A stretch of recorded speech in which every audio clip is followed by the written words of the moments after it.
Alright, so in this very short video, we'll go over a question where you need to form a differential equation. So questions like number 10, where they ask you to form a differential equation, right?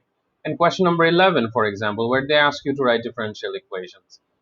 But the idea of forming differential equation is not that complicated, so you shouldn't really worry much about it. And I say that because the whole idea of forming a differential equation is to understand the concept of rate of change. So, for example, when I say the value of y changes with time, I'm basically talking about dy by dt. When I'm talking about the change in area with respect to time, or the rate of increase in area, or simply the rate of increase in area, for example, I'm talking about dA by dt, because rate, unless mentioned in a different way, rate is basically with respect is an idea that deals with time. So let's look at question number 10, where it says a substance is formed in a chemical reaction and the mass of that substance formed at the start of the reaction is x. After the start of the reaction is x, and at any time the rate of formation of the substance is proportional to this expression 20 minus x. So what they're telling you is, look, with respect to time, the increase in the value of the substance, which is the x value, the increase in the value of x is proportional to 20 minus x. So how do we write that down in mathematical terms? That dx by dt, right? And that's a positive dx by dt. The increase in the value of x, the increase in the amount of substance with respect to time is proportional to this particular expression as given in the question. However, this form is not very suitable for us, so what we want to do is change it to an equation. Now, I think this process is something you're familiar with because you've done this in the chapter of variation in Math D, where you get rid of a proportional sign and replace it with equals to k, right? So we remove it and put a constant of proportionality. So far, this is what I have deduced. And then they've given us some information where they say when t equals to 0, x equals to 0, dx by dt is 1. So when t equals to 0, x equals to 0, and dx by dt is 1.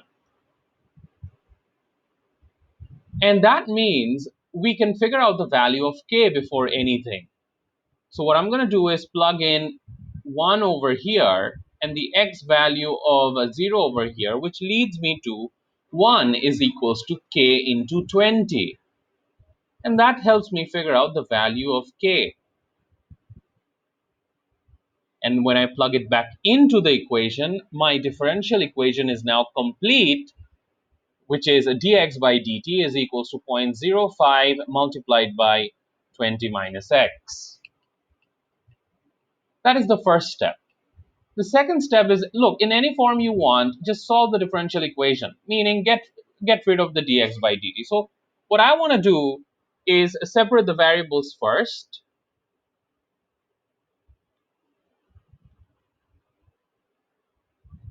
There you go. And then I'm going to integrate. Integration of this is ln 20 minus x, and if you remember, the coefficient of x comes forward, comes down, so in this case it's divided by minus 1, which is a minus, is equals to 0.05 t, here the variable is t, plus the overall constant, which is c. Now you want to find the value of c first, so plug in the values when x equals to 0, t equals to 0, because that's given in the question. So negative ln 20 is equals to c, or c is equals to negative ln 20. When I put that into my equation, I get negative ln 20 minus x is equals to 0.05 t minus ln 20. Now usually it's it's good if you make one of the variables the subject. So what I'm going to do is I'm going to bring the logarithms together and somehow make x the subject. Now you could have made t the subject as well, but I feel like getting rid of the logarithms is going to be more useful if there is any future question or question that follows, or it just simply looks nice. And finally, get rid of the logarithm by taking the base, which is e, to the other side, and you are left with 20 by 20 minus x is equals to this. So this could be an answer, or you could make x the subject. In any case, your answer will be accepted. But the essence here is that you understand that the rate of change idea, the rate of formation, the rate of increase, and is utilized in forming differential equations just like this. If you look at another question, question number 11, what all they're saying is that the biologist claims that the rate of increase of area is proportional to this. All it means is dA by dt is proportional to whatever that was, twice root a minus 5. And then you can go about using any information um, that when, in this case, when t equals to 0, a equals to 0, you could figure out the value of k. Um, so those were pretty simple. You can take a look at question number 14 from the worksheet. Um, this might be something you want to try. Now, some of these questions are simpler than the others. Now, for example, question number 27, these are all questions where you need to form some sort of differential equation.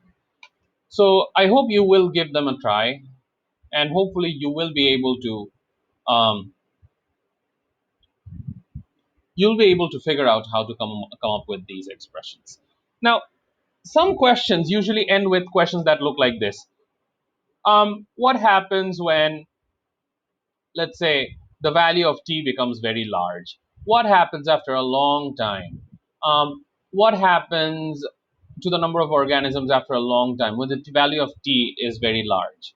So what this implies in these kind of questions, what you need to do is take the answer of the previous part of your solution to differential equation, imagine that t approaching infinity, and then try to make a deduction of what will happen to the other variable. So if you look at the question, look at the answer to question number 16.1, look how the equation looks. Imagine t being extremely large, almost infinity, and see what happens to the value of n. You do not have to do any particular math. You need to just make some sort of deduction. And hopefully you will come across these questions when you solve these problems, and you can show me afterwards. So that's all. That's basically the essence of differential equation. Thank you.